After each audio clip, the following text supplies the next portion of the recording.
I'm Dimosthenis Papadatos, editor of the website rednotebook.gr and a member of the Central Committee of Syriza, responsible for the Human Rights Department of the party. Okay, and we the day after of the referendum, it was really impressive, because after the biggest victory for Syriza in the Greek referendum, the day after look actually different from the expectation the majority of the people had.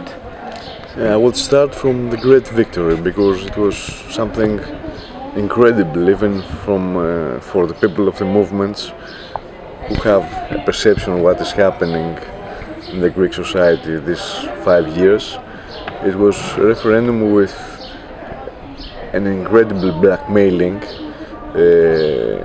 both from the European Union and the institutions, and from the Greek capital, the Greek media as a whole, the Greek parties, the Greek political system, and the Greek capital. As you may know, in some enterprises there was a kind of lockout from owners blackmailing their workers to vote for yes. So in these circumstances, which is something very new in Greece, even before the elections of January 25th, the situation was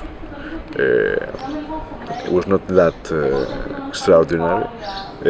Despite all this blackmailing and all this attack in this week, the Greek people, and mainly those who have lost quite everything in all this period of the two memoranda, had rejected the dilemmas and had rejected the blackmailing.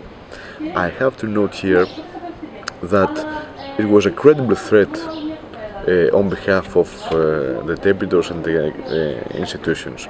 It was a credible threat that a possible no to the referendum would mean Grexit, not a Grexit by activating some rules of the European Union, because there are not rules saying that a Grexit is possible, but a credible threat from the point of view of stopping, of abolishing the liquidity to the Greek banks. And the new element in this blackmailing were the closure of the banks. So what the institutions were counting on was that the blackmailing concerning the banks would be enough in order to change Greek people's will. All this failed, and I think that if all this failed, has to do with the experience of the 5 years of the memorandum. The experience that we had done everything to stay in the Eurozone, and every time we were closer and closer to a Grexit as a threat.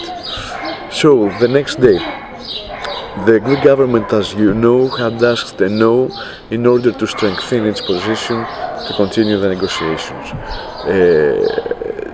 To continue this negotiation in order to find a viable solution, which means a solution with guaranteed the restructure of the debt and the financing of a development package, because the debt is a percentage of the Greek national product.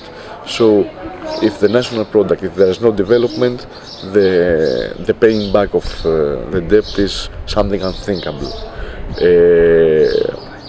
Unfortunately, what we saw on behalf of the institutions is a totally unwillingness to take seriously the result of the referendum. What they say all these 2 days is that, okay, we respect Greek people's will, but there are also the people of 18 more countries in the Eurozone which are saying something different.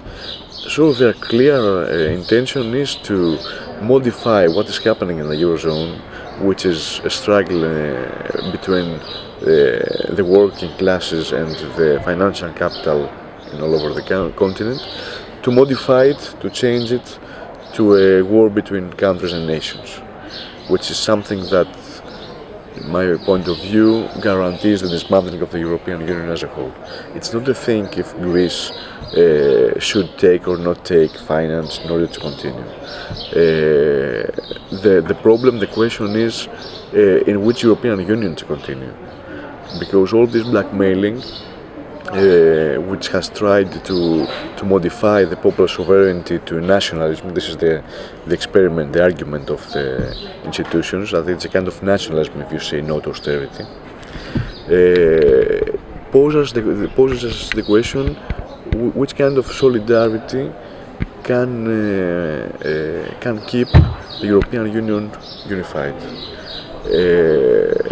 In these 2 days, it seems that the blackmailing will continue, and the blackmailing has not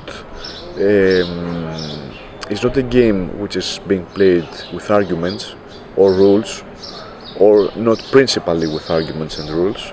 It's a game played with blackmailings, with facts, and the end of liquidity in the banks. It's a fact.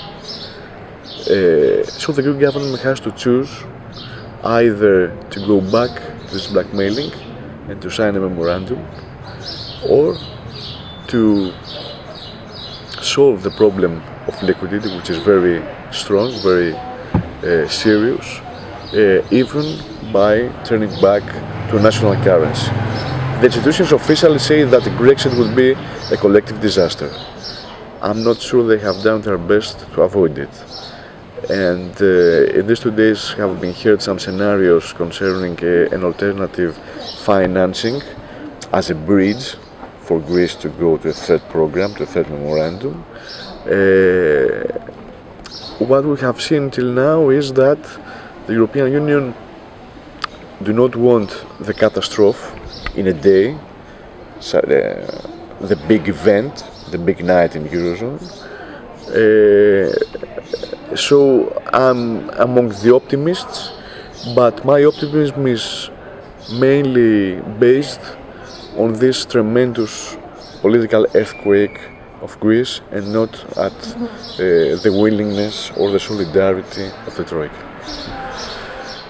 I think it was precious and it was crucial, all this solidarity from the movements of the our comrades from the European countries, Italy, Germany, France, Spain, the Basque country, and other worlds. It was crucial because our no to this referendum, which was not an isolation no, was not a choice of isolation, was not a choice of national pride. It is stupid as the capitalist crisis is something that is evolving all over the Europe, to believe that the national pride can be a solution to problems which are European, who had a European dimension. So we have tackled the argument of our opponents that the left, the radical left, is collaborating with the Golden Dawn and the far right in a no choice, because not only the Golden Dawn and the fascists have not moved even their finger in order not to win, but we build on the solidarity of the European movements against austerity. We know that the yes solution was a national solution because it was a solution friendly to the banks. So our anti-nationalism is our anti-austerity front against the capitalist crisis.